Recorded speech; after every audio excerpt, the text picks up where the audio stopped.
Home Team Heroes, presented by Sobeys, Canada's family grocery store. Ah, Sudbury, the land of lakes, the Nickel City, birthplace of goats, and home of the wolves. But specifically, it's the home of a wolf, the wolf, and a very handsome wolf at that.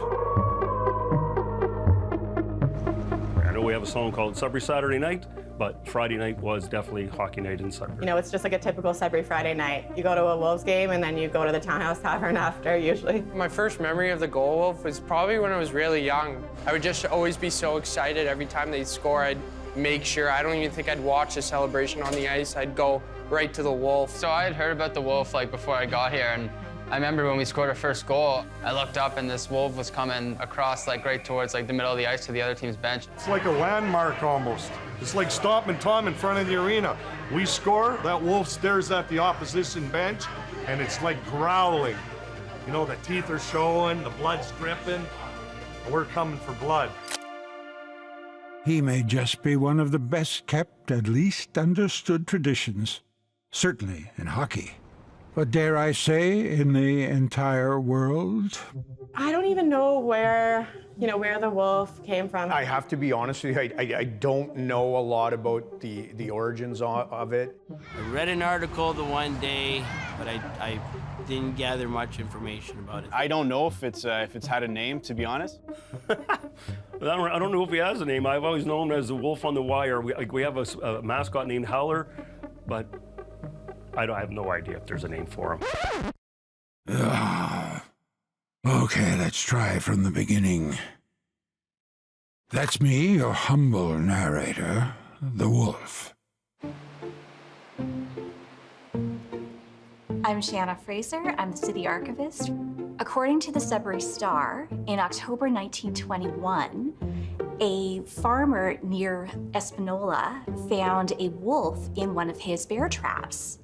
About a week later, he sold it to Robert Stevens, and Robert Stevens then gave the wolf, who was a 2-year-old wolf at the time, to the hockey club.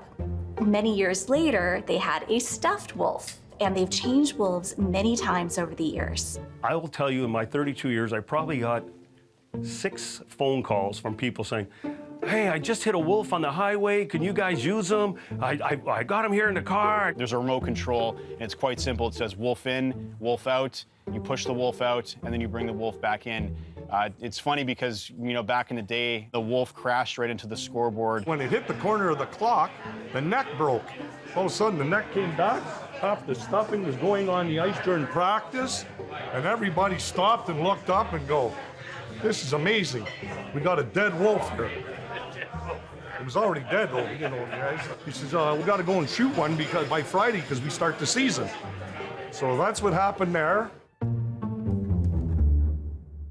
There have been a lot of stories, some hearsay, many unprovable, but most lost to time.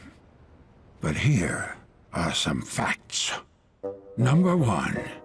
Yes, there is a stuffed wolf hanging from a wire in the rafters of the rink.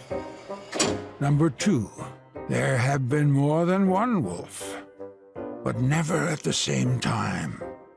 Kinda like prime ministers or popes. Number 3, the Sudbury Wolf has been known to, well, disappear. It was stolen, you know, in 1961 by the Kingston Frontenacs, and they had eventually found it in the dressing room. One time, I know for a fact, our London Knights took the wolf, brought it back to their hotel room, took pictures with them, brought him back. It's been stolen by the Jennies, I think it was. I feel like it might have been Oshawa, but I don't know. My brother played for Oshawa, so. So I know that we ended up with the old wolf from the rafters at some point, but I had called my dad to get a little bit more information, and he said that he'd love to tell me, but he can't because then he'd be incriminating somebody. We actually had to put a latch and lock it up and so that it wouldn't disappear. You see, the wolf's import to Sudburyans extends beyond the majestic fur and fearsome snarl and janky shimmy every time the home team scores. Once a wolf, always a wolf. I know that's cliche, but you know, if you look at even our coaching staff, I think we hold that dear to our hearts, that, you know, if you're a part of this family, that wolf up there signifies that. It's the longest standing member that I know of around here. We're getting to the point now where it is kind of the Fenway Park of junior hockey. It's been around a long time. It is an old style barn. It's got its charms. I think when you start visiting other arenas and they don't have that type of tradition, you realize that there is a lot of thought and effort put into the celebration of the game here in Sudbury. That magical feeling that you get when you see it come out of the rafters, you know that it means Sudbury scored, but also, you know, it means you're at a Wolves game. Those are the broad strokes, but it would be remiss to omit mention of the greats who've catalyzed the Wolves' foxtrot through the rafters and the decades. But those are stories for another time. Until then, keep your stick on the ice and your eyes in the rafters.